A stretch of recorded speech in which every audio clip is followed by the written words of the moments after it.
সাম্প্রতিক সময়ে সীমান্ত এলাকায় অনুপ্রবেশ ও পুশ ইন ইস্যুকে কেন্দ্র করে বাংলাদেশ ভারত সীমান্তে নতুন করে উত্তেজনা সৃষ্টি হওয়ায় সর্বোচ্চ সতর্ক অবস্থানে রয়েছে বিজিবি।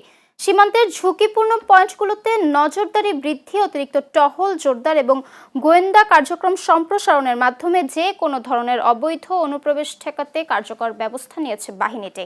বিজিবি জানিয়েছে, সাম্প্রতিক পরিস্থিতি নিবিড়ভাবে পর্যবেক্ষণ করা হচ্ছে এবং অতীতে যেসব এলাকায় অনুপ্রবেশ ও চোরাচালানের ঘটনা ঘটেছে সেসব স্থানে অতিরিক্ত সদস্য মোতায়েন করা হয়েছে।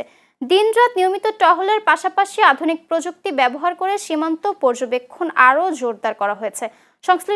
সংশ্লিষ্ট কর্মকর্তারা জানিয়েছেন, কোনো ব্যক্তিকে জোরপূর্বক বাংলাদেশে ঠেলে দেওয়ার চেষ্টা হলে তা কঠোরভাবে প্রতিহত করা হবে।